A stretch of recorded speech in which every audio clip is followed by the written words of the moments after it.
खुद नहीं दे सकता, ये सब विषय हमने चर्चा किए थे। अब जो विषय है वो एक और हायर लेवल पर है, और इसमें दो, खास करके चैप्टर नंबर 5वां अगर आप देखें तो विशेष रूप से थोड़ा उच्च विषय की वहाँ चर्चा है, श्रीमती राधा रानी भगवान की शक्ति के बारे में। और चैप्टर नंबर 4 में भगवान कृष्ण के बारे में चर्चा है, और चैप्टर नंबर 6 में प्रैक्टिकल एप्लीकेशन। अब हम 5 चैप्टर पढ़े तो वह अपने जीवन में क्या सीख सकते हैं, तो उसके ऊपर है। तो हम चैप्टर नंबर पहले 4 शुरू करते हैं। तो पिछली बार की तरह ही है, 1 घंटा है, मतलब हम हर एक चैप्टर को ऑलमोस्ट 15 या 20 मिनट देंगे तो 1 घंटे में पूरा होगा, और फिर कुछ समय है प्रश्नोत्तरी के लिए रखेंगे। तो हम है चैप्टर नंबर 4 चालू करते हैं।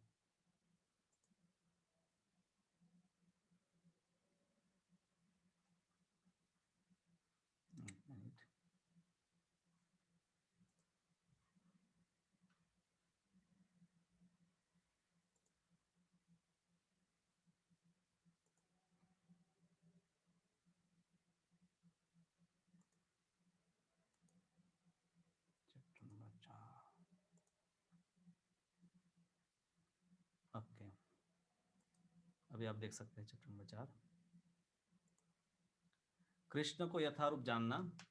तो भगवान कृष्ण को कैसे यथारूप जान सकते हैं, वहां से इस विषय की शुरुआत होती है। प्रभुपाद लिखते हैं, पूर्ण पुरुषोत्तम परमेश्वर की स्तुति करने के लिए हमें किसी उच्च शैक्षणिक योग्यता की आवश्यकता नहीं है। जैसे ही जानने की बात आती है तो हमें लगता है कि हमें कुछ क्वालिफिकेशन चाहिए, और वर्तमान में क्वालिफिकेशन आप किसी को भी पूछो कि आपकी क्वालिफिकेशन क्या है, वो तुरंत बताएगा कि मेरे BSc हूँ, BCom हूँ, MBBS हूँ। ये सब क्वालिफिकेशन नहीं है, वो तो आपने है स्कूल वगैरह कॉलेज में जाकर है कुछ अध्ययन किया भौतिक जड़ विद्या का, और एक आपको सर्टिफिकेट मिला। वास्तव में आध्यात्मिक विषयों को जानने के लिए आध्यात्मिक योग्यता होनी चाहिए। सबसे पहले गीता में ही बताया है, अमानित्वम अदम्भित, विनम्रता चाहिए। तो वहां पर इसकी शुरुआत होती है। तो प्रभुपाद लिखते हैं कि भगवान को प्रार्थना हमें करनी चाहिए। भगवान को अगर हमें यथारूप जानना है तो स्तुति करने की योग्यता क्या है, भगवान को हमें प्रार्थना करनी है तो क्या योग्यता होनी चाहिए, कैसे हम भगवान को उत्तम प्रार्थना कर सकते हैं। तो उसके लिए हमें अपनी स्थिति को जानना होगा। अपनी स्थिति को सही तरीके से जान लेंगे तो फिर हमारी जो प्रार्थना है वो भी सही ढंग से होगी। अपनी स्थिति को जानना है, कृष्ण की स्थिति को जानना है, तब है प्रार्थना भी ठीक से होगी। तो भगवान को यहाँ पर हम, आप देखिए प्रभुपाद जी ये प्रश्न करते हैं कि हमारी स्थिति क्या है। तो ये सबसे पहला प्रश्न है कि हम कौन है, क्या है। ये सब विषय जानने के बिना कोई भी प्रार्थना करेगा तो हमेशा वो प्रार्थना भी भौतिक स्तर पर ही रहती है। पर जब हम आध्यात्मिक धरातल पर अपने आपको जान लेते हैं तब आध्यात्मिक धरातल पर प्रार्थना रहती है। तो प्रार्थना में हम कई बार जगदीश शब्द का प्रयोग करते हैं। यहाँ पर है प्रभुपाद है, न धनम न जनम सुंदरिम कविता माँ जगदीश काम, ये श्लोक को देकर फिर कहते हैं कि जगदीश शब्द है उसका अर्थ क्या है। जगदीश, जगत ईश, जगत के ईश, जगत के स्वामी। हम सब है जगत के स्वामी बनना चाहते हैं। प्रभुपाद लिखते हैं कि भौतिकवादी हो या अनीश्वरवादी हो, मतलब जो ईश्वर को नहीं मानता है, तो वो क्या कहता है कि मैं ही नियंता हूँ, आई एम द कंट्रोलर। भगवान कोई नहीं है पर मैं ही भगवान हूँ। तो शास्त्र में तो ऐसे बताया है, ब्रह्म संहिता में स्पष्ट रूप से बताया कि ईश्वर परम कृष्ण सच्चिदानंद विग्रह अनादिर आदिर गोविंद सर्व कारण कारण। तो परम ईश्वर तो कृष्ण है, तो वो लोग नहीं जानते हैं। और फिर लोग है स्वयं ही ईश्वर बनना चाहते हैं, मतलब एक तो ईश्वर को मानते नहीं और स्वयं अपने आप को ईश्वर ईश्वर घोषित करना चाहते हैं। तो इस संसार में लोग जब ईश्वर बनते हैं तो आप देखा होगा ऐसे ईश्वर भी हैं दूसरों के द्वारा नियंत्रित होते हैं। जैसे कि आपने देखा होगा कई लोग अपने पास पेट एनिमल रखते हैं, कुत्ता रखते हैं, बिल्ली रखते हैं, पर दिन भर वो कुत्ते की ही सेवा करते रहते हैं, कुत्ता उनकी कोई सेवा नहीं करता है। तो अब आप सोचिए कि स्वामी कौन हुआ, नौकर कौन हुआ। जो सेवा करता है वो स्वामी है, कि जो सेवा लेता है वो स्वामी है। तो ऐसे नियंत्रक भी है संसार के, वो किसी न किसी की तो गुलामी करते होते हैं। तो नियंता को ये लोग जो है, मतलब एथिस्ट जो है, एथिस्ट क्लास जो लोग हैं, वो नियंता को स्वीकार क्यों नहीं करते हैं। क्योंकि जैसे ही आप कोई अथॉरिटी को मानते हैं तो आपको उनके नियम मानने पड़ेंगे। अगर हम नियम भंग करते हैं तो उनके द्वारा दिए गए दंड को मानना पड़ेगा, यानी कि पाप कर्मों का हिसाब हमें देना पड़ेगा। जैसे ही आप कोई अथॉरिटी को मानते हैं तो आपको उनको हिसाब देना पड़ता है। You have to, you are accountable. तो इसीलिए लोग विचार करते हैं कि अच्छा है कि हम ईश्वर को माने ही नहीं। फिर प्रभुपाद जी है आगे, तव कर कमल वरे नखमद्भुत श्रृंग दलित हिरण्य कशिपु तनु भृंगम केशवधृता नरहरि रूपा जय जगदीश हरे। तो ये श्लोक को बताकर वहां पर भी जगदीश शब्द आता है। तो प्रभुपाद वापस ये शब्द कहते हैं कि देखिए इसमें हिरण्यकशिपु की बात भी है, जगदीश की बात भी है। तो हिरण्यकशिपु परम नियंत्रक होना चाहता था, पर परम नियंत्रक है जगदीश है। तो प्रार्थना इस प्रकार से हम करते हैं कि जिसमें हम समझे कि भगवान परम नियंत्रक है और हम उनके सेवक हैं। एक और प्रार्थना है जिसके बारे में प्रभुपाद यहाँ चर्चा करते हैं। प्रभुपाद लिखते हैं कि जगन्नाथ स्वामी नयन पथगामी भवतु में। तो जगन्नाथ स्वामी नयन पथगामी भवतु में, हे जगन्नाथ जगत के नाथ कृपया मुझे दर्शन दीजिए। तो ये सब प्रार्थनाएं हैं।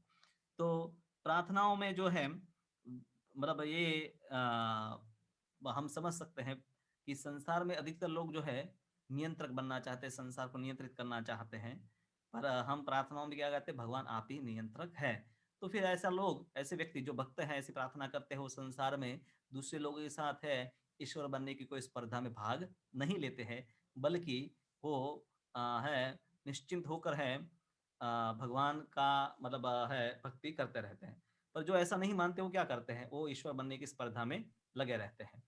तो ये बात है, हमें पहले तो स्पष्ट हो जानी चाहिए कि ईश्वर बनने की जो चाह है वो है अंत में कभी पूरी किसी की भी हुई नहीं, कभी होगी भी नहीं। तो भगवान जब गीता में बता दिया, अब देखिए गीता में स्पष्ट रूप से भगवान कहते हैं मत्तः परतम किंचित अस्ति धनंजय मयि सर्वमिदं प्रोतम सूत्रे मणिगणा इव, कि सब कुछ मेरे से ही उत्पन्न होता है और कोई भी वस्तु मेरे से बढ़कर नहीं है। तो जिस जिस जो सबसे व्यक्ति महान है, सबसे बड़ा नियंत्रक है, तो उनका एक लक्षण और होता है कि उनको कोई काम नहीं करना पड़ता है।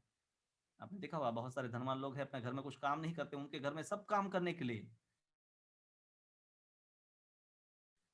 मतलब हर काम करने के लिए उनको कपड़े भी पहने तो ऐसे हाथ से रख देना है, लोगों को कोट आकर पहना देते हैं पैर लंबा करते हैं तो मसाला लोग कर देते हैं, यानी कि वो फ्री है। तो उस प्रकार से प्रभुपाद वो कहानी बताते हैं कि विदेश से वो व्यक्ति आता है और देखता है कि विभिन्न देवी देवता है वो कार्य में लगे हैं, पर भगवान कोई कार्य नहीं करे, कृष्ण कोई कार्य कर नहीं है। तो आप देखिए कि संसार में क्या होता है कि संसार में कितने बड़े नेता, नरेंद्र मोदी हो या यूनाइटेड नेशंस या यूएस का प्रेसिडेंट हो या कहीं भी, अब देखिए सब लोग कितने साल में मीटिंग ही करते रहते हैं, यानी कि प्रॉब्लम है इसलिए मीटिंग करनी पड़ती है, और मीटिंग के बाद भी प्रॉब्लम सॉल्व नहीं होते हैं। यानी कि इनके नियंत्रण है इतना है कि मतलब आज जो प्रेसिडेंट है कल वो सामान्य आदमी बन जाता है। हाँ, उसके उसके ऊपर केस चलने लगता है, कई बार वो जेल में भी चला जाता है। एक प्रेसिडेंट आता है वो दूसरे प्रेसिडेंट को, जो पहला एक्स प्रेसिडेंट है उसको जेल में डाल देता है, कभी कभी फांसी की सजा भी देता है, मार भी देता है। तो ऐसा ही उनका नियंत्रण है। तो भगवान तो स्वयं के न में पार्थासी पार्थासी, तो मतलब कोई भी संसार न में पार्थासी कर्तव्यम त्रिषु लोकेषु किंचन, तो कोई भी कर्तव्य मेरे तीनों लोकों में कोई कर्तव्य करने के लिए नहीं है, पर मैं दूसरों के उदाहरण के लिए अपना कर्तव्य करता हूँ। तो यहाँ पर है हमें ये समझना चाहिए कि लोग हैं कभी कभी है भगवान बनने की चाह में ध्यान करते हैं, प्रभुपाद कहते हैं कि ये सब बकवास है, ऐसे ध्यान इत्यादि से कुछ लाभ होने वाला नहीं है। आजकल ये फैशन है, ध्यान एक फैशन है। हाँ, किसी को आप बोलेंगे मैं मेडिटेशन करता हूँ तो लोग कहें हाँ तो बहुत कूल है। आप कहेंगे कि आप हरे कृष्ण मंत्र जप करते हैं, लोग कहते हैं ये तो सब पुरानी बातें हैं। हाँ, क्योंकि मेडिटेशन है मतलब उसमें कोई स्पष्टता नहीं है, आप किसका मेडिटेशन करते हैं क्या करते हैं, बस जब आप बैठे हैं और लोगों को लगता है कि मतलब ये नॉन सेक्टेरियन है, पर जब आप कृष्ण की बात करते हैं तो लोगों को लगता है कि ये सेक्टेरियन है। तो असुर है वो इस प्रकार से लोगों की शब्दकोश से, लोगों के जीवन से, संसार से ईश्वर को हटा देना चाहते हैं, ईश्वर को मारना चाहते हैं। उनके सामने तो ऐसा ही है कि अगर ईश्वर सामने आ जाएगा जैसे हिरण्यकशिप हो तो मैं उनको मार दूंगा, या कम से कम लोग जो ईश्वर को मानते हैं उनकी उनकी मान्यता को कैसे खंडन किया जाए। उनको बारंबार बोला जाता है कि भाई ईश्वर जैसा कुछ होता नहीं है, और भगवान फिर भी ऐसे असुरों को आते हैं मारते हैं, बड़े बड़े असुर हैं उनको मारते हैं, छोटे असुरों को तो प्रकृति ही दंड दे देती है, जैसे तना इत्यादि को भगवान ने मारा, उनका उद्धार भी किया। तो ये भगवान की महानता है, भगवान का विशेष रूप से उनके ऊपर कृपा है। और भगवान कोई भी अवस्था में है, अब देखिए कि हम लोग तो है सब बालक होते हैं तब नियंत्रक नहीं होते, सब थोड़े उम्र वाले होते हैं तब फिर नियंत्रक बनते हैं। तो ये समझना है कि भगवान चाहे बालक है, युवावस्था में, कुमार अवस्था में है, 100 साल कुरुक्षेत्र के युद्ध में भी खड़े थे तब भी वो नियंत्रक थे। यानी कि नियंत्रण उनका हमेशा होता है, हमेशा के लिए ईश्वर होते हैं, और जीव हमेशा भगवान का अंश है। यही बात पहले तो समझनी है, और यही अपनी स्थिति है।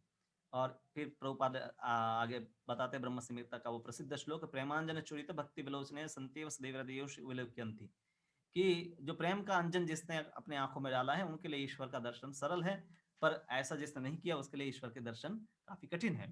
तो धूर्त लोग हैं वो ना ही तो महाजन को मानते हैं और ना ही शास्त्रों को मानते हैं।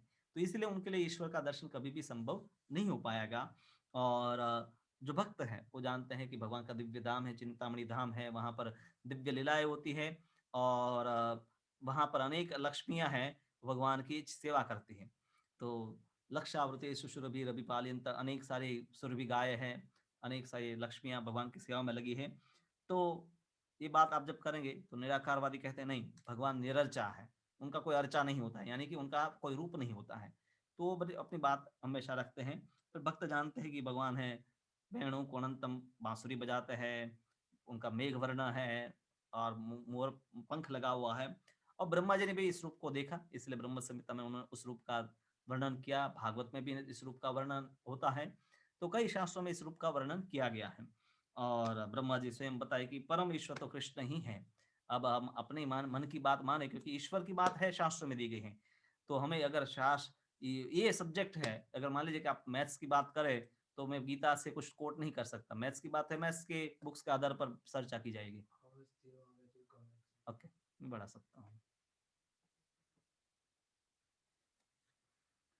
तो मैं अपना जो है वो बढ़ा भी सकता हूँ, मतलब ऑफकोर्स आगे तो बढ़ गए हैं। तो यानी कि ईश्वर जो है वो है, निराकार है, ऐसी बात लोग करते हैं। और ब्रह्मा द्वारा है उनकी पुष्टि की गई है। और जब ब्रह्मा जी ने प्रमाणित कर दिया है तो आप अपने मन से मान सकते कि मैंने इसको नहीं मानता हूँ, पर आधार जो है, जैसे मैथ्स की बात करते हैं तो मैथ्स के जो ऑथर है उसकी बात आपको माननी पड़ेगी। और जब आध्यात्मिक बात है तो आपको शास्त्रों का आधार ही लेना पड़ेगा, और कोई दूसरी बनावटी किताबें नहीं चलती हैं। तो महाप्रभु जो है वो स्वयं आए हमें कृष्ण के बारे में बताने के लिए। और महाप्रभु ने जिस प्रकार से प्रार्थना की, महाप्रभु की प्रार्थना है क्या है, अई नंद तनुजा। तो बहुत सारी प्रार्थनाएं चैतन्य महाप्रभु के है, तो उसमें 8 श्लोक है, प्रसिद्ध है। अई नंद तनुजा किंकरम पतितम आविश में भवाम मुदो, में पतित हूँ, इस संसार में गिरा हुआ हूँ। और यहाँ महत्वपूर्ण शब्द हमारे लिए है वो किंकर शब्द है, यानी कि दास। मैं आपका दास हूँ, मैं सेवा करना चाहता हूँ, और मेरे में क्षमता है नहीं, फिर भी मैं आपकी सेवा करना चाहता हूँ। तो ये प्रार्थना होनी चाहिए, प्रार्थना का भाव होना चाहिए। तो भगवान के भगवान या गुरु या जो है आध्यात्मिक जीवन में 2 प्रकार से सेवा होती है। एक प्रत्यक्ष और एक है परोक्ष रूप से। प्रत्यक्ष रूप से मतलब जब सामने हैं तब उनकी सेवा करना, जैसे गुरु है आए तो उनके लिए पानी लाना, भोजन की व्यवस्था करना, उनके विश्राम की व्यवस्था करना, उनके साथ कहीं मतलब उनकी यात्रा के लिए व्यवस्था करना, तो ये प्रत्यक्ष हो गया। परोक्ष यानी कि वो जब नहीं है तो उनकी अनुपस्थिति में भी, चाहे वो कोई अन्य जगह पर है या इस संसार में भी नहीं है, तब उनकी अनुपस्थिति में वही सब सेवाएं यथावत चालू रखना जो निर्देश उन्होंने दिए हैं। तो प्रत्यक्ष सेवा करने का तो मौका हमारे पास कम होता है, पर परोक्ष सेवा करने का मौका हमेशा होता है, इसलिए वो ज्यादा महत्वपूर्ण हमारे लिए है। और उसी प्रकार से कृष्ण की सेवा भी, आप देखिए कृष्ण के सबसे महान भक्त जो है, कृष्ण के साथ जो रहे, उनको नहीं गिना जाता है, पर कृष्ण चले जाने के बाद भी कृष्ण को जो पूरे तन्मय होकर याद करते रहे, वो ब्रजवासियों को सबसे महान भक्त गिना जाता है, उसमें खास करके गोपियों को। तो वहां पर कृष्ण 11 साल रहे। फिर तो पूरे मतलब का कुछ समय है भगवान मथुरा में रहे कुछ साल के लिए, और फिर काफी सारा समय भगवान द्वारका में रहे। पर द्वारकावासी और मथुरावासी से भी बढ़कर जिनकी भक्ति बताई जाती है ब्रजवासियों की है। तो कम समय बिताया फिर भी क्यों उनकी भक्ति है बढ़कर बताई जाती है, क्योंकि वो कृष्ण उपस्थित नहीं थे, फिर भी उतनी ही मतलब तीव्रता से कृष्ण को याद कर रहे थे। यानी कि विरह में जो कृष्ण की भक्ति है वो चैतन्य महाप्रभु का विशेष प्रदान है, जो गौड़ी वैष्णव में आपको देखने को मिलेगा। तो श्री कृष्ण है, तो बात कहते हैं कि हमें उनसे सुनना पड़ेगा और उन पर आचरण करने। ये श्लोक, ये जो चैप्टर है उसका अंत में बताया गया है कि क्या करना पड़ेगा। इस कृष्ण भावनामृत जो आंदोलन है, तो उसको भगवान कृष्ण के शब्द सुनने हैं सावधानी पूर्वक, और उन पर आचरण करके हमें न केवल विश्व में शांति अपितु परम शांति प्राप्त हमें होगी। तो प्रत्यक्ष दर्शन जो है वो महत्वपूर्ण है, मतलब उससे भी महत्वपूर्ण है विरह में। महाभारत में भी बात आती है कि जब भगवान चले गए, मतलब इस धराधाम को छोड़कर, तब अर्जुन है पहले तो शोक मनाता है, पर वापस वो भगवान कृष्ण के द्वारा दिए गए गीता के संदेश को याद करके है उस शोक से मुक्त हो जाता है। तो मतलब कृष्ण उपस्थित नहीं है, फिर भी उसका उनका संदेश भगवत गीता के रूप में उपस्थित है। उसी को हम सुनकर हर रोज उसको सुन सकते हैं, पढ़ सकते हैं। तो कृष्ण ही आपके सामने बोल रहे हैं, और उसी अगर प्रत्यक्ष होते तो भी वही बोलते, और यहाँ पर पुस्तक में भी वही बात बताई है।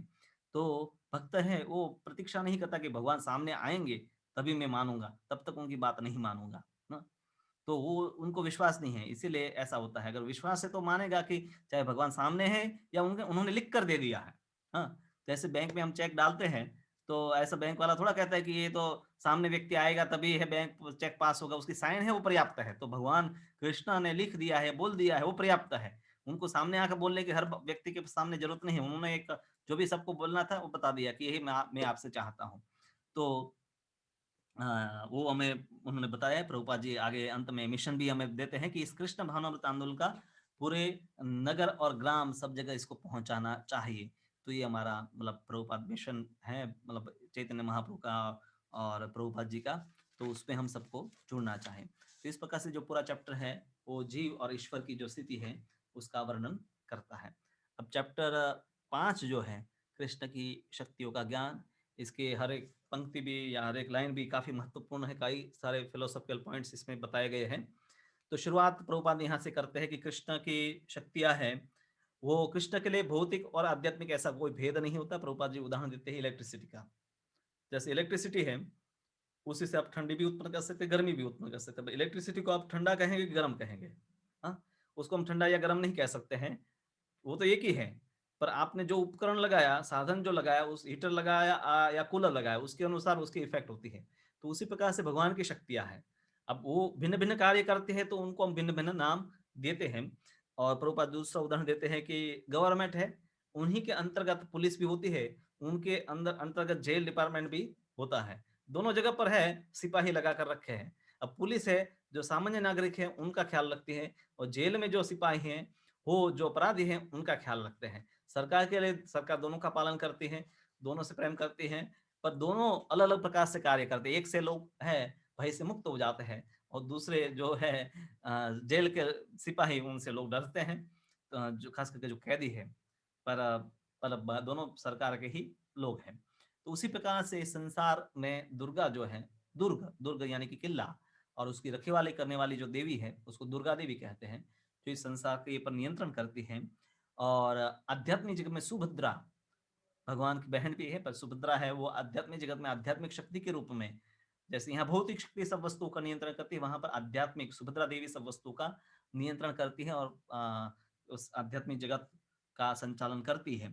तो दोनों कृष्ण की अध्यक्षता में कार्य करती है और जीवात्मा को दुर्गा देवी इस संसार में मौका देती है कि हम वापस लौटें।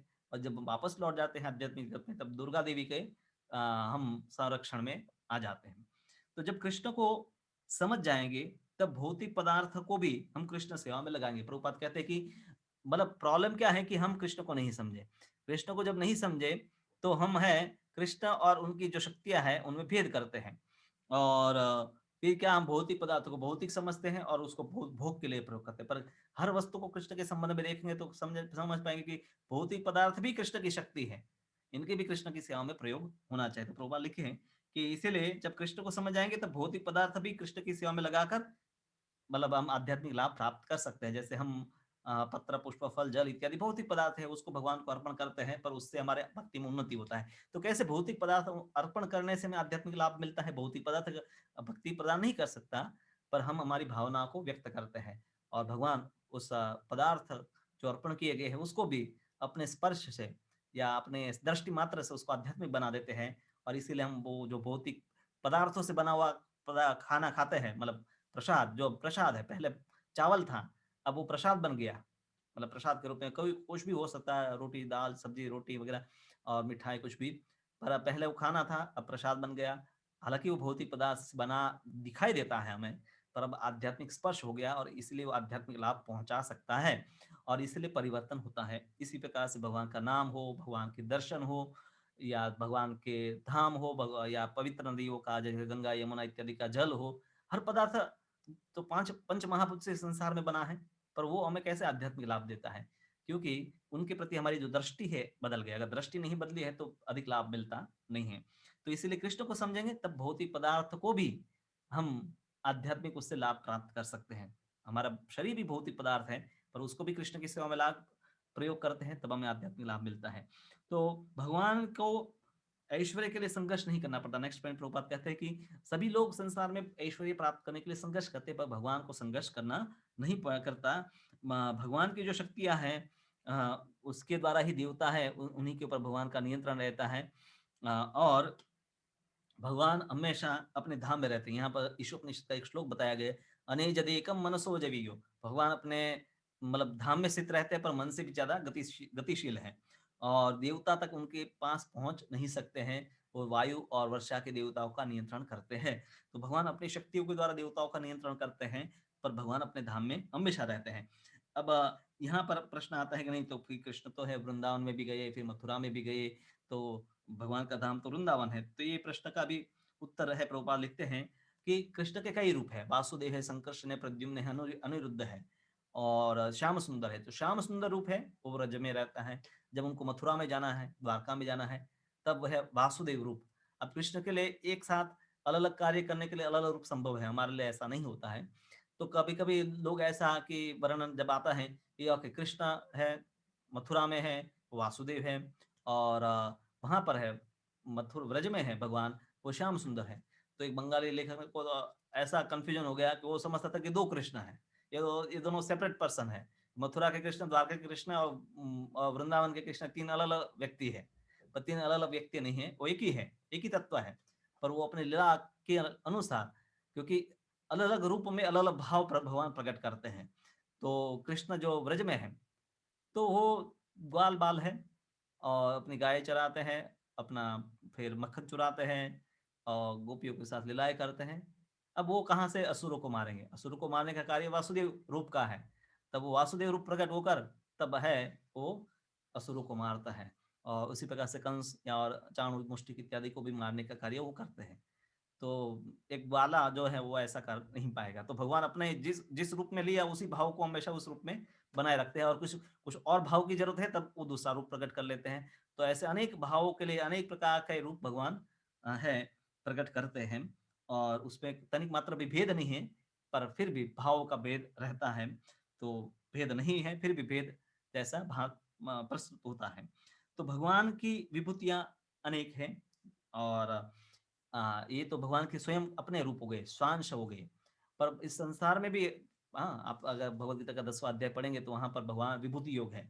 तो भगवान कहे कि जलचरों में मैं मगरमच्छ भी हूँ, और मतलब ऐसे बहुत सारी वस्तुएं बताई भगवान ने कि पर्वतों में हिमालय पर्वत हूँ, और धनुधारियों में मैं राम हूँ। इस प्रकार से अनेक बातें बताई। तो वहां समझना चाहिए कि ये जितनी भी विभूतियां हैं, या वन जंगली प्राणियों में जैसे शेर है, तो इस प्रकार से उन सब में भी भगवान की शक्ति का अंश है। मतलब उन उन उन उन प्राणियों की या उन जीवों की विशेषता है, तो वो विशेषता उस आत्मा के कारण नहीं है, पर भगवान ने वो शक्ति प्रदान की है, इसलिए वो महान प्रस्तुत होते हैं। इस संसार में भी कोई अगर बड़ा व्यक्ति है, कोई विशेष कोई क्षमता है, तो हमें समझना चाहिए भगवान की शक्ति के कारण ही है। और इसी प्रकार से हम है भगवान से हर वस्तु समझ सकते हैं, जुड़कर। और फिर प्रभुपाद आगे लिखते हैं कि जब कृष्ण का प्रवेश होता है, कृष्ण इस संसार में मतलब भागवत में आप दूसरे स्कंद में पढ़ेंगे, तो जब तक भगवान प्रवेश नहीं करते थे तो ब्रह्मांड में कुछ भी चल नहीं रहा था। फिर भगवान जब प्रवेश करते सब वस्तु चलने लगी। तो उसी प्रकार से जैसे आत्मा में शरीर है, उसमें आत्मा प्रवेश करता है तब तक शरीर चलता, तब तक शरीर नहीं चलता है। तो उसी प्रकार का है, आत्मा शरीर के लिए आत्मा जरूरी है, और इस पूरे ब्रह्मांड के लिए भी ईश्वर जरूरी है, तभी वो ब्रह्मांड है कार्य करता है। तो हम हैं, अगर हम जैसे इकट्ठे हो, जैसे हम बोलते हैं कि हाँ चलो मजे करते हैं, तो तुरंत मन में क्या बात आती है कि मजे करना या आनंद उठाना मतलब बहुत सारे लोग होंगे, कम से कम 2 लोग होंगे। हाँ, तो अब मैं अकेला या रूम में बैठा हूँ, चलो मजे करते हैं। हाँ, मैं किसको बोल रहा हूँ? किसको बोल रहा हूँ चलो मजे करते हैं? मैं तो अकेला ही हूँ। हाँ, चलो मजा करता हूँ। किसको पता मैं मजाक कर रहा हूँ नहीं कर रहा हूँ? मुझको या ताली बजाने वाला भी नहीं है। तो तुरंत हम समझ जाते हैं कि आनंद मतलब हमेशा कोई ना कोई होता है। तो भगवान के लिए कौन है? भगवान की शक्तियाँ है, अलादिनी शक्ति, तो वो भगवान को आनंद प्रदान करने का कार्य करती है, और वही है राधा रानी है। भगवान सर्व आकर्षक है, कृष्ण मीन्स ऑल अट्रैक्टिव, पर जो कृष्ण को आकर्षित करती है वो श्रीमती राधा रानी है, मदन मोहन मोहिनी। और हम जब प्रार्थना करते हैं तो राधा रानी के माध्यम से जब प्रार्थना करेंगे तो वो प्रार्थना चांस है कि कृष्ण तक जल्दी पहुंच पाए। हाँ, और अन्यथा है कृष्ण तक अपनी प्रार्थना को पहुंचाना कठिन है। तो उनकी जो मुख्य हिलादिनी शक्ति है वो श्रीमती राधा रानी है, और हमेशा राधा कृष्ण साथ में होते हैं। बहुत ही संसार में बहिरंग शक्ति है, आध्यात्मिक जगत में आध्यात्मिक शक्ति है। और इसलिए प्रभुपाद यहाँ लिखते हैं कि हमें प्रायः श्रीमती राधा रानी से प्रार्थना हम करते हैं, क्योंकि वे कृष्ण की आह्लादिनी शक्ति है और वो सबको आकर्षित, कृष्ण को भी आकर्षित करती है। तो श्री कृष्ण राधा रानी के गुणों को समझ नहीं सकते। प्रभुपाद काफी बड़ा स्टेटमेंट दे रहा है कि कृष्ण को समझना कठिन है। हाँ, कृष्ण अपने आप इतना अनंत है कि कृष्ण अपने आप को नहीं समझ पाते, हालांकि उनके लिए संभव है कि समझ पाना, पर हमेशा भगवान है एवर एक्सपांडिंग है, उनकी अनंत गुण वीर्य इत्यादि सब है। पर राधा रानी का जो भाव है उसको समझने के लिए स्वयं कृष्ण है राधा रानी बनकर आते हैं, यानी कि चैतन्य महाप्रभु के रूप में आते हैं, जहाँ पर भक्त रूप में आकर वो है श्रीमती राधा रानी और गोपियों के भाव को समझना चाहते हैं।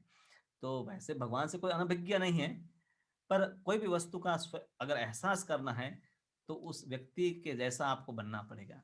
और कृष्ण के लिए वो संभव है, हमारे लिए वो संभव नहीं कि हम दूसरे व्यक्ति के शरीर में अगर प्रवेश कर जाएंगे तो शायद पता नहीं, तो भी नहीं समझ पाएंगे, क्योंकि उसका मन तो हम प्राप्त नहीं कर सकते, अपने शरीर में नहीं डाल सकते, क्योंकि एक ही मन है, एक शरीर में दो मन नहीं काम कर सकते। पर कृष्ण के लिए ऐसा संभव है कि वो ऐसा ही रूप लेते हैं कि जहाँ पर वो भक्त का भाव ग्रहण करके हाँ व्यवहार करते हैं, और हम चैतन्य महाप्रभु की लीला में बात देख सकते हैं।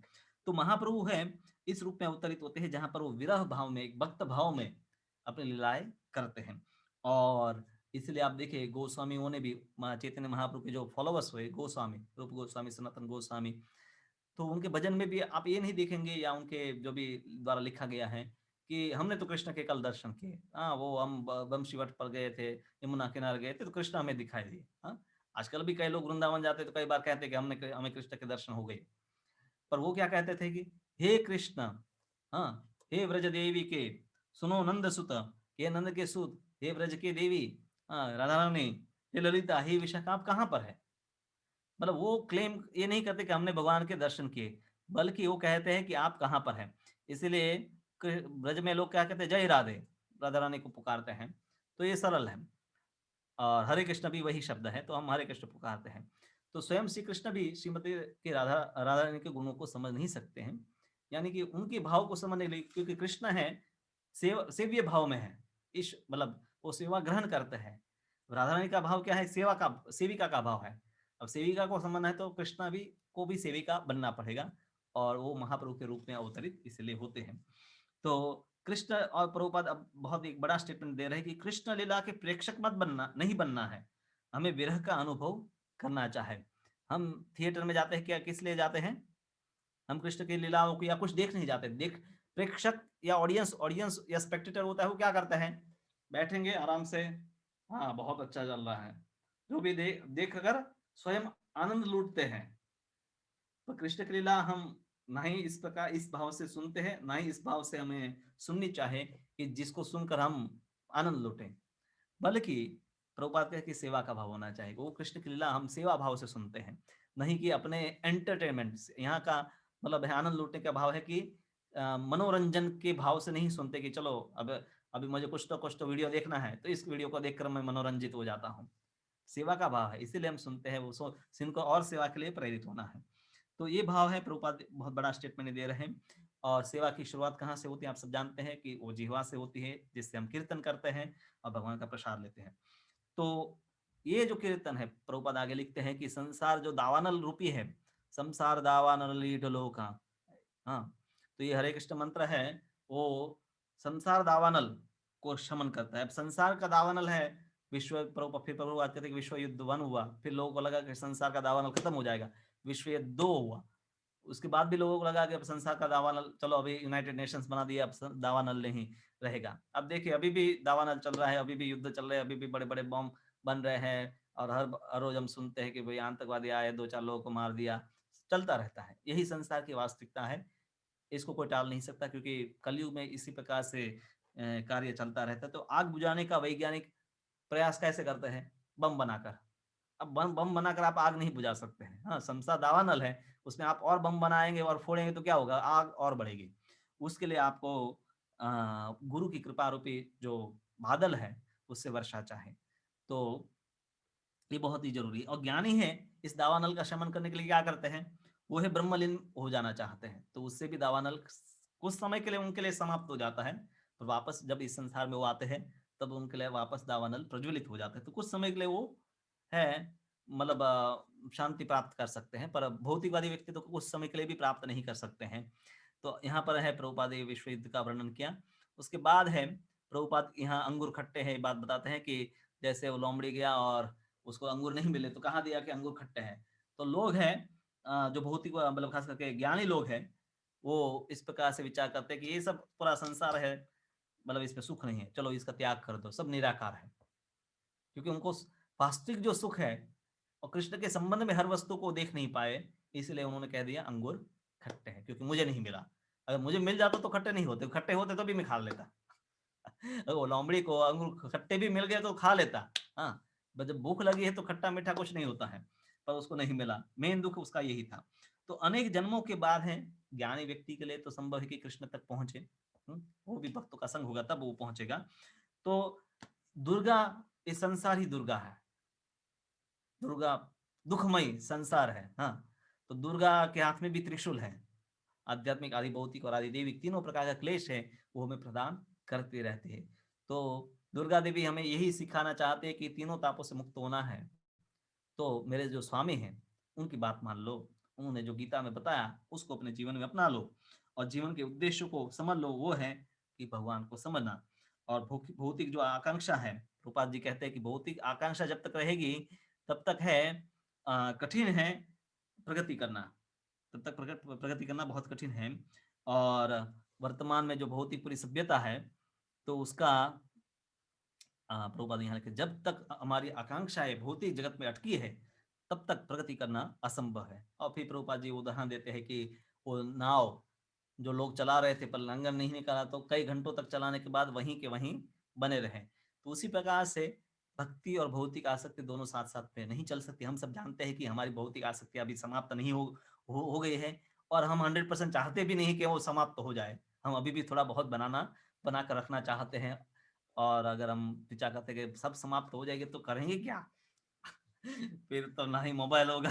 अरे भाई, मोबाइल भी होगा, कंप्यूटर भी होगा, सब कुछ होगा, पर वो सब कृष्ण की सेवा में प्रयोग होता होगा 100%। ऐसे कई वक्त है कि 100% सब वस्तुएं हाँ अपना कृष्ण की सेवा में प्रयोग करते हैं, पर हम नहीं कर पाते। इसलिए हमें लगता है कि इसलिए इसको रोग को बनाए रखना बेहतर है।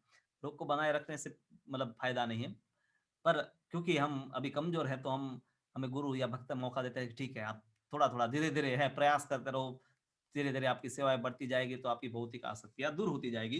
पर कभी भी ये नहीं विश्वास रखना है कि इस आसक्ति से फायदा होगा। तो प्रभुपाद जी अंत में यही लिखते हैं कि भौतिक संसार की यही सबसे बड़ी त्रुटि है कि क्योंकि उन्होंने सामाजिक व्यवस्था इंद्रिय भोग के ऊपर आधारित की है। बच्चे को बचपन में स्कूल में भेजना है तो सबसे पहले यही सिखाया जाता है, ओके जाओगे तो तुम्हें चॉकलेट मिलेगी, लॉलीपॉप दिया जाएगा। हाँ, इंद्रिय तृप्ति, मतलब किसी को भी किसी भी प्रकार की ट्रेनिंग देनी है तो इंद्रिय तृप्ति लगा देते हैं। अब जीव तो इंद्रिय तृप्ति के पहले पागल है। हाँ, एक कुत्ता भी होता है, कुत्ते को ट्रेनिंग करते हैं तब क्या होता है, उसको कुछ अगर मान लीजिए कि वो जिस प्रकार से वो ट्रेनर है उनको सिखाते हैं, वो सीख जाता है तो उनको इंद्रिय भोग करवाया जाता है, मतलब उनको वो हड्डी दे दिया या जो भी खाने का दे दिया, और वो नहीं बात मानता है तो उसको दंड दिया जाता है। तो बहुत ही संसार में भी इसी प्रकार से होता है। हाँ, हमें कुछ लोभ दे दिया जाता है और हम मान लेते हैं, या तो फिर दंड दिया जाता है, पर किसी न किसी प्रकार से इंद्रिय भोग के लिए हम प्रेरित होते हैं। तो समाज के नेता इस प्रकार से भ्रांत अवस्था में हैं। और प्रभुपाद लिखते हैं कि जीवन का जो लंगर है इंद्रिय तृप्ति के लिए अज्ञान के जल में गहरा गड़ा गड़ा हुआ है। जीवन का जो लंगर है इंद्रिय तृप्ति के लिए अज्ञान के जल में, जो जल है वो अज्ञान है, जीवन वो लंगर है इंद्रिय तृप्ति के लिए अज्ञान के जल में। तो ये सब हमारी स्थिति है, किंतु उनकी योजनाएं कितने दिन चल सकती हैं। प्रभुपाद लिखते हैं कि उनकी योजनाओं से वैसे लाभ भी नहीं मिलता, कभी कभी अस्थायी लाभ मिल जाता है, पर ये योजनाएं भी कब तक चलती रहेगी। और माँ दुर्गा हमें चेतावनी देती रहती हैं। तो प्रभुपाद जी कहते हैं कि अब मान लीजिए आप बाजार में गए और आप को बना रहा था सलाद और उसके लिए टमाटर लेने गए और आपके पास नरम नरम टमाटर आ गए, जैसे सलाद नहीं बन सकता तो कम से कम सूप बना लीजिए। तो उसी प्रकार से शरीर है वो घाटे का सौदा है, वैसे भी उसका कुछ ज़्यादा हम कुछ कर नहीं सकते हैं। अनेक प्रकार की बीमारी, रोग इत्यादि का वो उसमें सब होने ही वाले हैं। पर जब तक नहीं है, तब तक तो उनका पूरा उपयोग कर लो।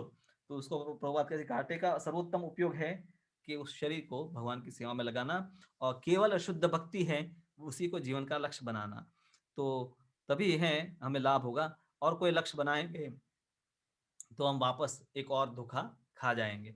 तो धोखा हमें लोग देते रहते हैं, पर अब भक्त हैं हमें धोखा नहीं देना चाहते हैं, वो हमें सही वस्तु देना चाहते हैं, इसलिए कहते हैं कि आप शुद्ध भक्ति करो। अब ये चैप्टर में काफ़ी कई मतलब तात्विक बातें थी। आप इस चैप्टर को अच्छा है कि चैप्टर नंबर 5 है, उसको एक-एक लाइन को अच्छी तरह से ध्यान से पढ़िए। बहुत महत्वपूर्ण बातें उसपे लिखी गई हैं, उसको भी समझने का प्रयास कीजिए। चैप्टर नंबर 6 जो है, अब समापन हो रहा है, जिसमें कृष्ण भावनामृत की प्रक्रिया को क्यों कैसे अपनाना है, क्या करना है, उसकी बात की गई है। तो प्रभुपाद शुरुआत में ही कहते हैं कि शंकराचार्य ने भी कृष्ण को माना है। उनका शुरुआत में गीता में स्टेटमेंट आता है, नारायण परो व्यक्तात्, कि व्यक्त जगत से नारायण परे है, मतलब वो इस भौतिक संसार के नहीं है। तो शंकराचार्य अपने भाष्य में स्वीकार करते हैं, और शंकराचार्य ने कृष्ण के ऊपर बहुत सारे स्तोत्र भी लिखे हैं। हाँ? भजे व्रजे कमंडम समस्त पाप खंडनम, या भज गोविंदम भज गोविंदम मूढ़मते। तो इस प्रकार से शंकराचार्य के स्तोत्र है। मतलब हम समझ सकते हैं कि अगर कृष्ण के बारे में उन्होंने लिखा तो कृष्ण को वो कोई सामान्य व्यक्ति मानते तो क्यों लिखते उनके बारे में। हाँ, तो वो कृष्ण को भगवान के रूप में स्वीकार करते हैं। सभी वैदिक ग्रंथों का निष्कर्ष है। आप पुराण पढ़े, उपनिषद पढ़े, वेद पढ़े, अनेक ग्रंथ पढ़कर कई जो महान आचार्य हुए हैं, मध्वाचार्य, रामानुजाचार्य, चैतन्य महाप्रभु इत्यादि, तो ऐसे आचार्यों ने अनेक ग्रंथों का अध्ययन करके सब जगह से प्रमाण देकर भी बताया कि कृष्ण ही परम भगवान है। और आचार्यों ने भी यही बात दोहराई है, हमें आकर बारंबार यही बताते हैं, कृष्ण इज गॉड। यहाँ पर कोई कंफ्यूजन नहीं है। इसको में कोई भी भक्त को पूछे कि भगवान कौन है, तो एक ही जवाब, एक शब्द में आपको जवाब मिल जाएगा। पर आप किसी और को जाकर पूछेंगे तो आपको पूरा निबंध मिल जाएगा, हाँ, जवाब नहीं मिलेगा।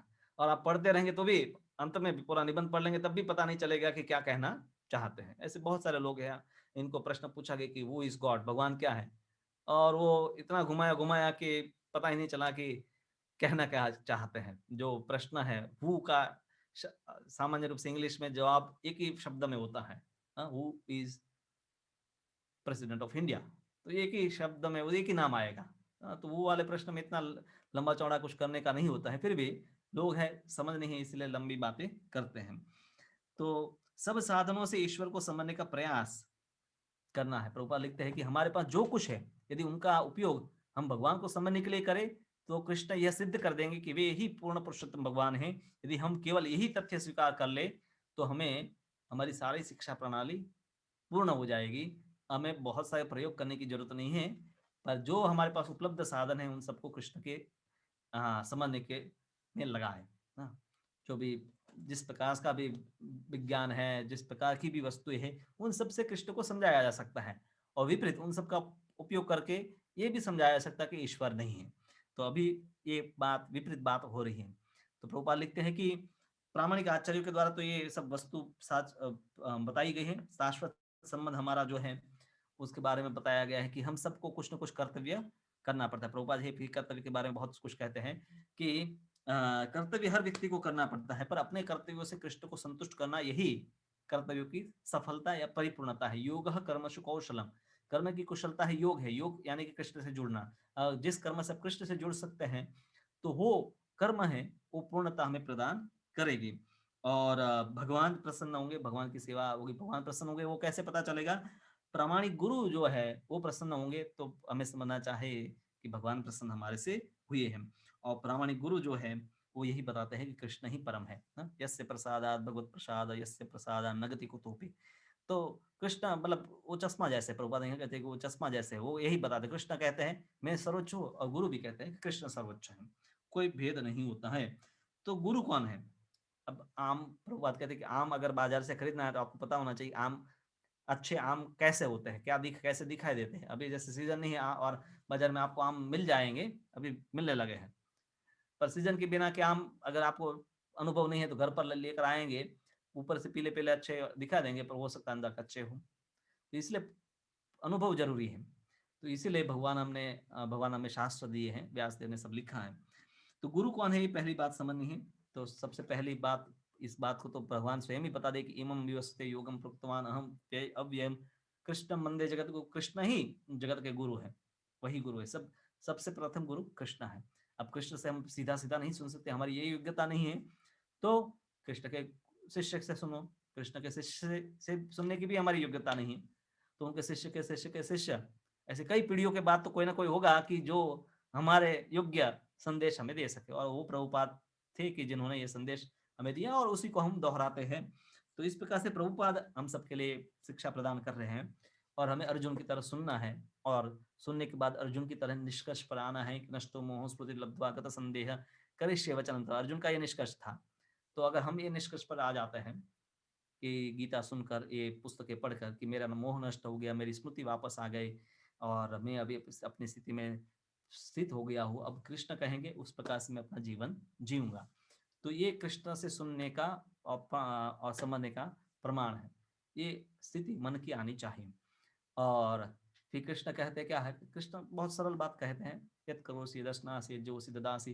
तुम जो भी करते हो, मतलब शास्त्र के अनुसार जो भी करते हो, जो भी खाते हो, जो भी दान देते हो, जो भी तप करते हो, उन सब कर्म फलों को मुझे अर्पण करो। कृष्ण फल को खाकर प्रसाद के रूप में हमें वापस भी देते हैं। तो इसीलिए निश्चिंत रूप से हम कृष्ण को जब देते हैं, तो निश्चिंत रूप से हमें लाभ ही होता है। किसी भी प्रकार से देखा जाए तो हमें कोई नुकसान नहीं है, सब पूरा लाभ मिलता है। तो निष्ठावान जो भक्त है, प्रभुपाद जी कहते हैं कि कोई निष्ठावान है तो उसको निष्ठावान गुरु मिलेगा, अगर कोई ठग है तो उसको ठग गुरु मिलेंगे। इसमें सिंपल है। आप, हमें लगता है कि कई बार कि भाई फलाने को क्यों ऐसा व्यक्ति मिल गया, वो यहाँ स्कूल में क्यों नहीं जुड़ रहा है, भाई वो खुद ठग है, इसीलिए उनको उनको ठग जो भगत है वही अच्छे लगते हैं, सही भगत अच्छे नहीं लगते हैं। तो निष्ठावान है उसको निष्ठावान कृष्ण उनको वहां प्रेरणा देंगे कि भाई ये तुम्हारे लिए सही है, और जो ठग है उनको कहेंगे ये ठग ही तुम्हारे लिए सही है। हाँ। तो प्रभुपाद जी कहते हैं कि वास्तव में यही तो चल रहा है। हाँ, जो लोग कृष्ण को यथार्थ समझना नहीं चाहते हैं, तो कृष्ण भी हैं, उनके सामने अज्ञात रहते हैं, क्योंकि वो चाहते नहीं है, तो कृष्ण की जबरदस्ती अपने आप को प्रकट करेंगे। तो इसलिए भक्ति में फिर प्रभुपाद एक नया और पॉइंट देते हैं कि भक्ति एक पूर्ण प्रक्रिया है, और इसमें हमें कभी भी निराश होने की जरूरत नहीं है। छोटे से छोटा कार्य आप कर रहे हैं, पर आपको निराश कभी होना नहीं है, क्योंकि आपके द्वारा किया गया हर एक छोटा कार्य भी भगवान स्वीकार कर लेते हैं, और वो धीरे धीरे आपको आपकी आध्यात्मिक प्रगति को बढ़ाता रहेगा। आज जो आपने किया वो ऐड हो जाएगा, अगली बार वो ऐड हो जाएगा, वो आपको अपलिफ्ट करता रहेगा। तो इसीलिए प्रयास बंद नहीं करना है। आप एक माला कर रहे हैं, करते रहिए, बढ़ाने का प्रयास करिए, पर जो अभी शुरू किया है उसमें अभी कम करने का प्रयास नहीं करें, वो बेहतर है, बल्कि बढ़ाते रहें। और जो भी करते हैं वो आपके खाते में जमा हो रहा है, और हमेशा आपको, आज नहीं कल नहीं, हमेशा के लिए वो आपको लाभ देने वाला है। तो प्रभुपाद कहते हैं कि अनेक जन्म के बाद है, इस प्रकार से व्यक्ति है रुचि के स्तर पर पहुंचता है। बुद्धिमान व्यक्ति को इसलिए एक प्रयोग करना चाहे, प्रभुपाद कहते हैं कि एक प्रयोग सबको करना चाहे। हाँ, यहाँ पर वो लिखते हैं प्रत्येक बुद्धिमान व्यक्ति को कृष्ण भावनामृत के साथ कम से कम एक प्रयोग करना चाहे। तो प्रभुपाद प्रयोग में क्या कहते हैं कि अच्छा, मैं भोजन निद्रा इत्यादि तो मैं सब बहुत सारे जन्मों से सुखा, मतलब मैंने भोगा, पशुओं पक्षियों की तरह मैं जब जीवन जी रहा हूँ, पर ये जीवन में कृष्ण के लिए सदुपयोग करूंगा। तो ऐसा विचार करके हर रोज कुछ दिन ऐसा विचार करो, तो आप देखिए चमत्कार होगा, आप कृष्ण के लिए कर पाएंगे कार्य। तो ये प्रभुपाद कहते हैं कि ऐसी थिंकिंग व्यक्ति को रखनी चाहिए। कृष्ण भावनामृत का अर्थ भी प्रभुपाद बताते हैं। कृष्ण भावनामृत मतलब कृष्ण में मन लगाना, मन मना भव मद भक्तो मद्याजी माम नमस्कुरु। पर अभी हमारा मन है उसके ऊपर क्या है, बादल छाया गया है। जैसे ही बादल छाया जाता है तो सूर्य नहीं दिखाई देता है, उसी प्रकार से मन मन के ऊपर अज्ञान का बादल होता है, तब कृष्ण जो सूर्य रूपी है वो नहीं दिखाई देते हैं। तो कृष्ण तो बता कर गए, मन मना भव मद भक्तो मद्याजी माम नमस्कुरु, 2 बार बताए गीता में, अलग अलग श्लोकों में। तो कृष्ण है वो हमें बताते हैं, पर वो बादल है वो उस ज्ञान को ढक देता है। वो हम नहीं ढका है, वो हमारे समझ, हमारी मन चाहा इसलिए वो बादल ने हमें ढक दिया है। तो फिर प्रभुपाद जी कहते हैं कि प्रायः क्या होता है कि लोग है धर्म यानी यही समझते हैं रिलीजन। तो रिलीजन और धर्म में फर्क है। रिलीजन मतलब कुछ सेट ऑफ रूल्स जिसको लोग फॉलो करते हैं, और धर्म मतलब एक श्रद्धा की बात है और उनको लगता है कि उस सेट ऑफ रूल हम फॉलो करेंगे तो हमें लाभ होगा। पर धर्म का मतलब जीव का स्वभाव, जीव का स्वभाव है कृष्ण का सेवक होना, तो ये उसका नेचर है। वो नेचर को छोड़ करके कुछ भी करेगा, जैसे अग्नि का नेचर है, पानी का नेचर है, आप नेचर उसका बदल नहीं सकते। अगर नेचर बदल देते तो पदार्थ ही बदल जाएगा, फिर वो पानी पानी नहीं रहेगा, अग्नि अग्नि नहीं रहेगा ना। तो जीवात्मा के धर्म को कभी नहीं बदला जा सकता है। आप पानी के नेचर को आप बदलने का प्रयास कर सकते हैं, और उसको बर्फ बना सकते हैं, पर फिर वो पानी आप नहीं उसको कहेंगे, बर्फ कहेंगे। पर जीवात्मा के लिए तो ऐसा है ही नहीं कि जीवात्मा को कुछ समय के लिए आप है ईश्वर बना दो। ऐसा ट्रांसफॉर्मेशन उसमें संभव नहीं है। पदार्थों में संभव है, और पदार्थों में भी जब नेचर बदल जाता है तो ना तब नाम भी बदल जाता है। और भौतिक रूप से तो मतलब आध्यात्मिक पदार्थ वस्तु जो है उसमें तो ऐसा संभव नहीं है। तो धर्म कभी नहीं बदला जा सकता है, और धर्म शाश्वत है, और रिलीजन वस्तु अलग वस्तु है। तो कृष्ण कहते हैं कि धर्म का पालन करो। धर्म का पालन मतलब कृष्ण के जो निर्देश हैं, कृष्ण जब अवतार लेकर आते हैं और तब बताते हैं, तो उनका आदेश का पालन करना होता है। और इस युग में विशेष रूप से जनता की विवेक क्षमता जब कम हो गई है, तो अधिकतर लोग भूल गए हैं कि कृष्ण का कैसे याद करना है, कि क्या करना है। तब है सनातन गोस्वामी यहाँ चैतन्य महाप्रभु से पूछते हैं कि मैं कौन हूँ, मैं दुखी क्यों रहता हूँ। तो चैतन्य महाप्रभु तुरंत उसके जवाब दिए, हाँ, कि दास, प्रभुपाद जी कहते दास, श्री भगवान का दास होना, हमें दास का शब्द का भौतिक सेवक के रूप में अर्थ नहीं करना। भौतिक संसार में दास मतलब आप सैलरी लेते हैं और कुछ नौकरी करते हैं, और आप चाहते हैं कि आप दासत्व से मुक्त हो जाए, स्वयं मालिक बने और मेरे नीचे 5-10 नौकर हो। तो दास भी ये चाहता है कि मैं कल मालिक बन जाऊं और मेरे नीचे दास हो। और भक्त नहीं कहीं चाहता कि मैं कल ईश्वर बन जाऊं और मेरे नीचे बहुत सारे भगत हो। गुरु है, वो इवन वो शिष्य बनाता है, तब भी उनका ये विचार नहीं होता कि मैं गुरु बन जाऊं और मेरे नीचे बहुत सारे शिष्य हैं। बल्कि वो विचार करते हैं, सही गुरु विचार करते हैं कि ये सब है भगवान के द्वारा भेजे हुए जीव है, इनको भक्ति के बारे में मार्गदर्शन देना यही मेरी सेवा है। तो गुरु भी अपने आप को सेवक समझता है, और सेवा के रूप में वो शिष्य की सेवाएं ग्रहण करता है। पर जो भक्त है वो उसकी विचारधारा पूरी भिन्न है। तो भगवान की सेवा यही धर्म है। धर्म मतलब ये नहीं कि हिंदू धर्म एक कोई काइंड ऑफ लाइफ स्टाइल, कि आपने साड़ी पहनी और कुछ मंदिर में एक बार चले गए, और मतलब लोग मानते हैं कि ये कुछ लाइफ स्टाइल अगर फॉलो करते हैं, आप गाय को अच्छा मानते हैं, गाय का दूध पीते हैं, कुछ लाइफ स्टाइल आप फॉलो कर देते हैं, आप हिंदू है। हिंदू लाइफ स्टाइल नहीं है, हिंदू जीव का स्वरूप है। हिंदू नहीं मतलब जो भी हिंदू शब्द आजकल हम उससे सनातन धर्म को हिंदू शब्द से तुलना कर लेते हैं, एक ही बताते हैं। पर हिंदू भी अगर कहें, हिंदू कहो या सनातन धर्म कहो, जो भी है, अर्थ है कि धर्म का अर्थ है कि जीव का स्वरूप। तो चाहे वो मुस्लिम मान्यता वाला हो, हिंदू मान्यता वाला हो, या इस्लाम के ईसाई मान्यता वाला हो, सबको अपने जीव का स्वरूप जो भगवान के दासत्व का वो समझना है, और वो दास के अनुसार कार्य करना है। तो कोई भी वैसे ग्रंथ है हमें ईश्वर बनने का विचार नहीं देता है। हालांकि कुछ ग्रंथों में है हमें भोग करने की अनुमति दी होती है, तो लोगों को लगता है कि हमें ईश्वर बनने की यहाँ अनुमति दे दी है। पर हर ग्रंथ है सामान्य रूप से जीव को दास बनने का ही सिखाते हैं। तो प्रभुपाद जी हैं कि कृष्ण परम अधिकारी हैं, उन्होंने जब बता दिया है, तो ध्वनि के रूप में वो अवतरित हुई है कृष्ण हरे कृष्ण मंत्र के रूप में। और चैतन्य महाप्रभु ने भी इसकी पुष्टि की है, स्वयं चैतन्य महाप्रभु इस आंदोलन का प्रचार किए, और उन्होंने प्रमुख साधन के रूप में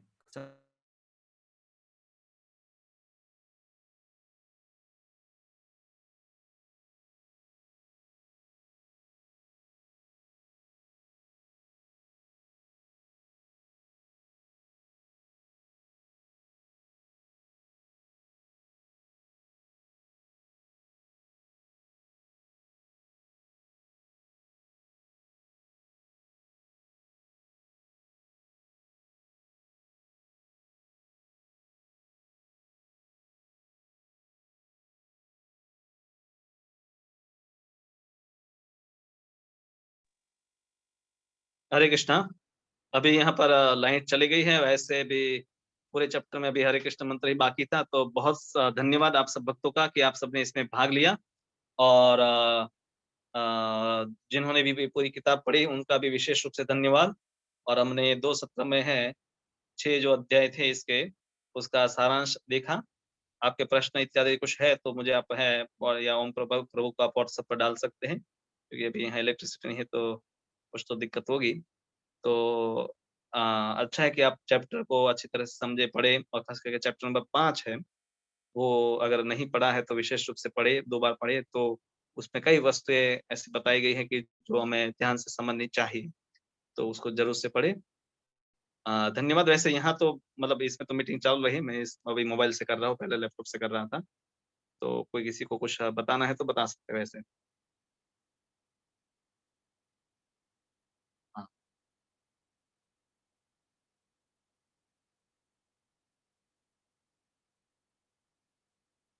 आप अपना माइक ऑन करके प्रश्न पूछ सकते हैं।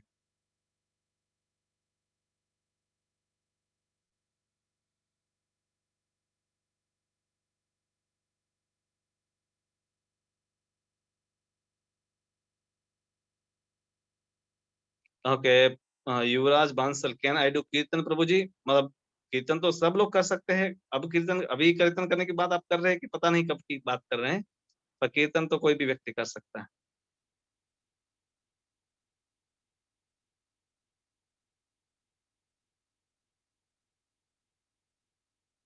ओके, और कोई भक्त का प्रश्न है तो पूछ सकते हैं। मतलब अभी भी कई अब 11 भक्त तो हाजिर हैं, तो 11 या 10 भक्त।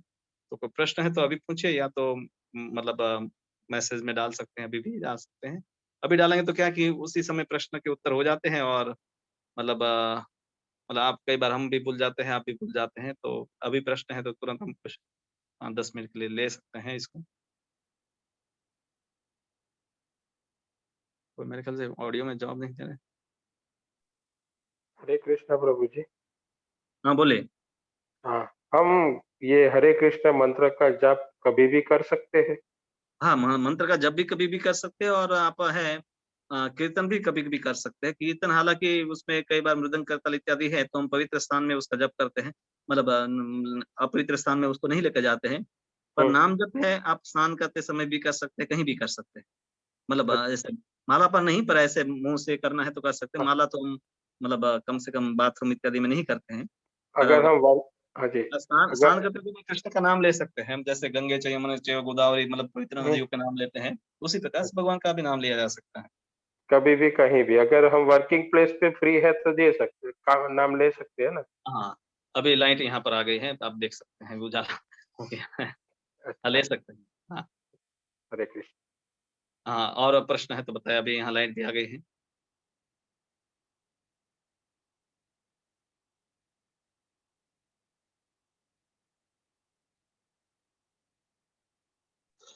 प्रभु जी हरे कृष्णा। हाँ, बोलिए। प्रभु जी ये ब्रह्म संहिता में जो गोविंदम आदि पुरुषम तमहम भजामि, जो ब्रह्मा जी ने स्तुति की है, तो ये हुँ, मेरे मेरे को एक्चुअली संस्कृत में अगर मैं करना चाहता हूँ तो कहीं पे मिल सकती है ये पूरा बोल, मतलब नहीं मैं वो प्रोनाउंस सब नहीं हो कर जाएगा। पाऊंगा। आपको ऑडियो भी मिल जाएगा, इस्कॉन डिज़ायर हरे कृष्णा टीवी की जो वेबसाइट है, उसमें से ब्रह्म संहिता लिखना, उन्होंने बहुत अच्छा, अच्छा ऑडियो बनाया है, मतलब वीडियो बनाया है। इसमें हाँ श्लोक जी, भी आते हैं, नीचे इंग्लिश मीनिंग भी आता है। तो आपको हरे कृष्ण टीवी के यूट्यूब चैनल पर से मिल जाएगा, ब्रह्म संहिता हरे कृष्ण टीवी लिखना तो मिल जाएगा। हाँ अच्छा, धन्यवाद प्रभु जी। ठीक है, यहाँ से और कोई प्रश्न है तो बताइए? क्वेरी किसी की भी और कुछ है तो बता दीजिए।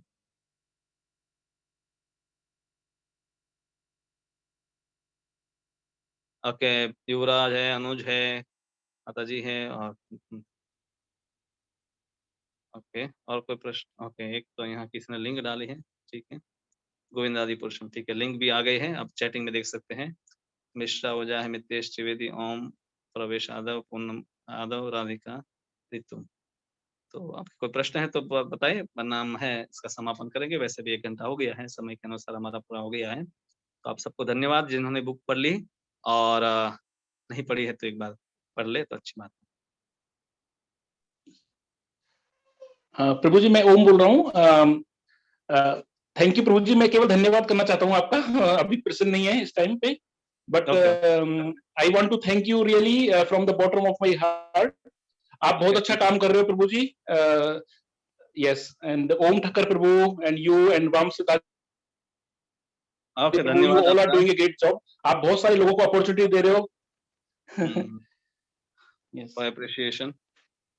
यस प्रभु जी, ये जो आपने लिंक दिया है, ये एक्चुअली इसकी एक्सेंट इंग्लिश है। आई मीन मैं चाह रहा हूँ कि मैं संस्कृत में थोड़ा धीरे से, अगर कोई वर्ड्स ना प्रॉपर टाइप हम प्रोनाउंशिएट नहीं कर पाते हैं, तो मैं एक बार समझ में नहीं आता हो, ये इंग्लिश एक्सेंट का मतलब हाँ, वो इंग्लिश वाला नहीं, वो एक हिंदी वाला भी अच्छा है, एक्सेंट वाला भी है। मतलब आप अच्छा। यूट्यूब पर देखेंगे तो मिल जाएंगे आपको, इंग्लिश वाले बड़ा अच्छे से मिल जाएगा, 2-4 ऑप्शन मिलेंगे आपको। ठीक है, चलो। और वो हम प्रभु है, ग्रुप में डाल देंगे। हाँ, धन्यवाद, क्योंकि वो मेरे को बहुत अच्छा लगता है, मतलब नहीं ये नहीं, आप जा बोलना। सकते हैं, अगर मान लीजिए आप 15 दिन महीना सुनते रहेंगे ना, तो भी आपको याद हो जाएगा, हाँ, साथ साथ में गाएंगे तो।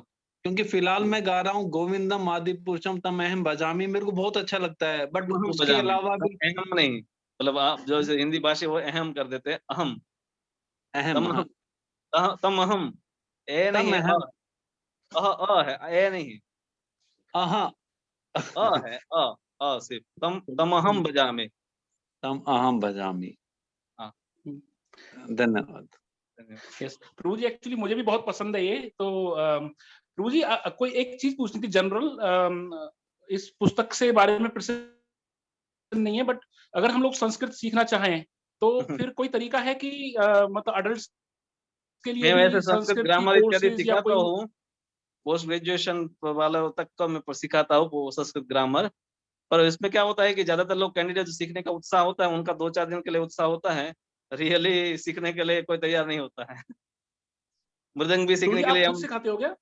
हाँ मैं सिखाता हूँ, पर लोगों को मृदंग सिखाने के लिए अनाउंसमेंट करते तो 50 लोग जुड़ जाते, पर रियली में जब ग्राउंड पर आना है तो 2-3 दिन ही लोग, 5 लोग ही कंटिन्यू करते हैं। जी। तो प्रभु जी, अगर आप ऐसा कुछ पॉसिबिलिटी है तो हम इस ग्रुप में अनाउंस कर सकते हैं Prabhu ji. Definitely we will get participant. बहुत सारे लोग हैं, जैसे ये मेरा फ्रेंड प्रवेश अभी जो बोल रहे थे, हाँ, ये भी मतलब एक इंटरेस्टेड है, एक एक मैं भी एक इंटरेस्टेड हूँ। लेवल तक हम सिखा सकते हैं, क्योंकि इसमें क्या है कि बेसिक एक लेवल है। हाँ फिर जी, मैं तो क्या है कि पोस्ट ग्रेजुएशन तक सीखा, तो मैं स्वयं मतलब आचार्य, तो व्याकरण, मतलब जिसको जटिल संस्कृत भी सीखना है, तो जनरली मेरा वो इंटरेस्ट ज्यादा रहता है कि जो, हाँ मतलब हाई लेवल का मतलब सिखाने का, क्योंकि बेसिक सिखाने वाले बहुत सारे टीचर हैं और बहुत सारे ऑनलाइन कोर्सेज भी हैं। हालांकि वो टीचर अच्छा, डिवोटी ओरिएंटेड नहीं होते हैं, क्योंकि उनका हाँ जी, एक सामान्य वस्तु रहती है। पर दो हाँ तीन जी, सत्र में भी बेसिक एक लेवल तक का तो सीख ही सकते हैं, मतलब 2-4 सत्र में भी एक लेवल तक की ग्रिप तो उनको आ ही जाएगी। हाँ मतलब जी। वो पहले प्रोनाउंसिएशन और कुछ जो महत्वपूर्ण जो बिंदु है, वो तो कम से कम उनको पता चल ही जाएंगे संस्कृत भाषा के ऊपर। Yes, yes, thank you Prabhu जी। थोड़ा-सा गाइडेंस अगर मिल जाए, क्योंकि मेरा भी मन है कि मैं संस्कृत या सीखना कभी चाहता हूँ। प्रत्यक्ष आ जाएंगे तो मैं आपको बता दूंगा, जो सामान्य कॉमन जो मिस्टेक होती है उसके ऊपर भी। हाँ जी, हाँ हाँ, जी, हाँ जी। मंदिर आ जाएंगे, तो मुझे मिलेंगे तो मैं आपको प्राइवेटली भी बता सकता हूँ। ओके, यस प्रभु ओके जी। Okay, thank you. Thank you Prabhu ji, thank you very much, so nice of you. I think you are very talented Prabhu ji. ये भगवान ने संस्कृत टैलेंट का दिया है, ज्ञान फिर। मेरा इंटरेस्ट था इसलिए मैं पढ़ता हूँ, सीखता हूँ और मतलब सिखाता भी हूँ। Okay, Hare Krishna, thank you. हम यहाँ पर समापन करते हैं, बाकी फर्दर जो भी ड्यू कोर्स ऑफ एक्शन जो भी आगे है वो प्रभु जी ओम प्रभु आपको बताएंगे।